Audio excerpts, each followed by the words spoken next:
বৃহত্তৰ কামপুৰ ভোগালী বিহু উৎসৱ উদযাপন সমিতিৰ তৰফৰ পৰা সমূহ অসমবাসী ৰাইজলৈ আমি শ্ৰদ্ধা আৰু সেৱা জনাইছোঁ, লগতে বিহুৰ ওলগ জনাইছোঁ। প্ৰত্যেক বছৰেই আমাৰ ভোগালী উৎসৱত আমি বিশেষভাৱে উৰুকাৰ দিনাখন আমাৰ বৃহৎ মাছ বজাৰ হয়।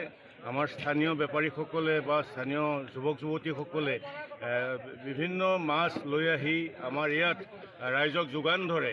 গতিকে আমি সকলো ৰাইজকে নিমন্ত্ৰণ জনাইছোঁ আৰু এতিয়া যথেষ্ট সংখ্যক ৰাইজ ইতিমধ্যে আহি আছে আৰু যথেষ্ট ৰাইজ হৈছে।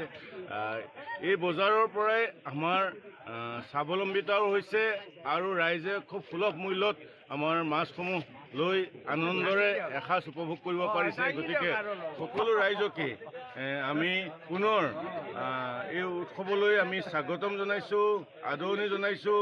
আৰু আমাৰ এইবাৰ জুবিনবিহীন যি আমাৰ ভোগালী উৎসৱ উদযাপন কৰা হৈছে, অসমৰ স্বনামধন্য কেইবাগৰাকীও শিল্পীক আমি ইতিমধ্যে নিমন্ত্ৰণ জনাইছোঁ।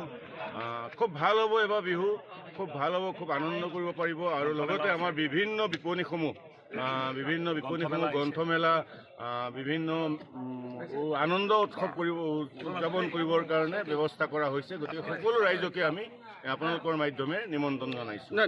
নিশ্চিত আমি যোৱাবাৰ আমাৰ সন্মানীয় ব্ৰহ্মপুৰ সমষ্টি বিধায়ক আৰু উৎসৱ উদযাপন সমিতিৰ সভাপতি মাননীয় জিতু গোস্বামী ডাঙৰীয়াই এনাউন্স কৰিছিল আৰু আমি গোটেই কথা বতৰাখিনি আলোচনা কৰিছিলোঁ। আমি আশা ৰাখিছিলোঁ, কিন্তু দুৰ্ভাগ্য যে তেখেতে হঠাতে আমাৰ মাজৰ পৰা হেৰাই যাবলগীয়া হোৱাত গতিকে আমি সকলোৱে মৰ্মাহত হৈছোঁ। অসমীয়া জাতিৰ কাৰণে বৃহৎ ক্ষতি হৈ গ'ল।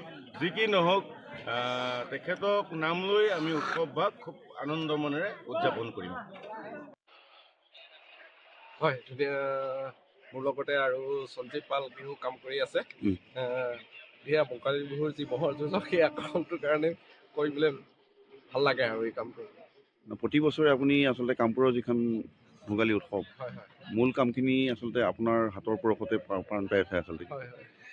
হয়, ইয়াতে নিজৰ ভোগালী মেলা বুলি পেলাই এই কামখিনি কৰি থকা হয় আৰু লগতে এইখিনি কৰি আছোঁ আৰু এনেকৈ। ঠিক আছে।